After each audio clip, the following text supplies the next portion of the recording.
Welcome to 365 Christian Men, where every day we aim to inspire and encourage with real-life stories about men.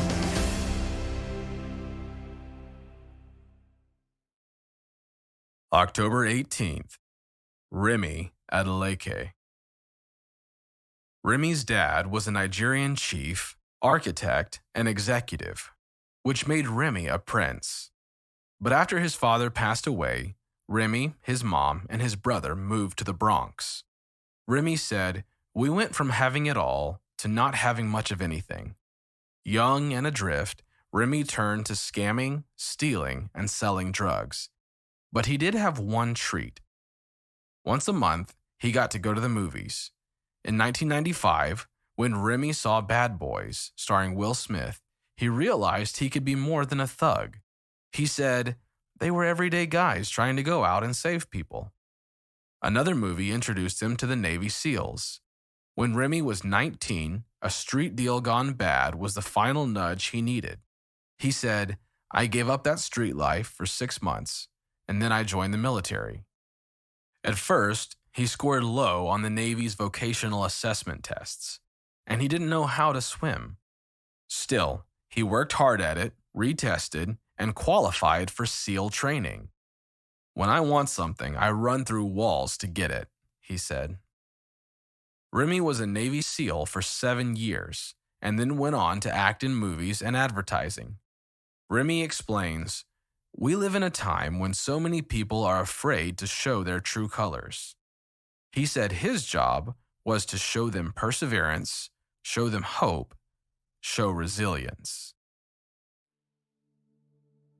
A man can fail, but it's only failure if he refuses to learn from it. All eyes were on the senior chief. "Prepare to enter the water."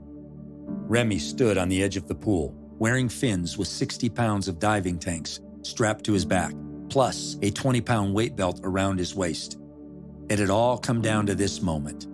In his mind, he knew. Past this test, the one he had already failed twice, or his dream to become a Navy SEAL was over. The instructor shouted, "You will tread water with your full dive load for 5 minutes. At no time during the 5 minutes will your hands touch the water. If they do," he shouted, "you will fail. After we call time, you will swim 25 meters to the north end on your stomach, touch the wall, then swim 25 meters back to the south end on your back. It is the only time when you can use your arms and your hands." Looking down at the water, Remi's 7-year journey flashed through his mind. It had all started with the dream of a street kid from the Bronx who couldn't swim. For Remi, failure was only a failure if he refused to learn from it. Each time the Navy tried to shatter his dream, Remi gathered himself back up, learned, and fought his way back. He had done all he could to prepare for this moment. "Enter the water." Remi said, "Last time I could barely keep my head out of the water. It was a fight just to breathe. Then I started swallowing water. It was like I was drowning." That was not going to happen this time. Remi thought about all the pool workouts he had done, when it was cold, when it was raining, when the pool area was packed, and when it was empty. He did it even when he didn't want to, putting all his failures behind him. The second he hit the water, he resurfaced, kept his eyes closed, and centered on himself. "I was one with the water. The 5-minute tread felt like 2 minutes. When I touched the starting wall, I peacefully climbed out of the pool as if nothing had happened." That day, as Remi came out of the water, he heard a voice shout, "Adeleke, you've passed. It's about time."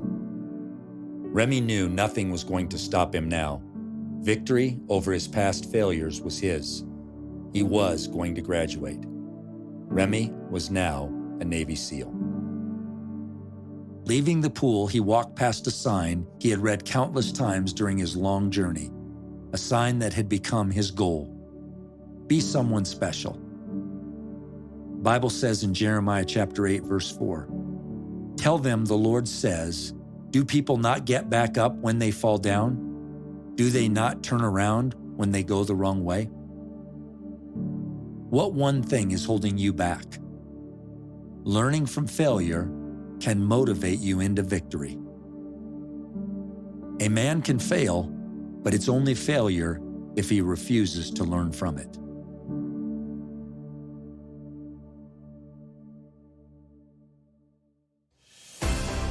Thank you for listening to today's story. Every day of the year, our hope is to inspire you with real-life stories of faithful men who have gone before us. Hebrews 12:1 says, "Therefore, since we are surrounded by so great a cloud of witnesses, let us lay aside every weight and the sin that so easily ensnares us. Let us run with endurance the race that is set before us." Join us tomorrow for another story at 365christianmen.com.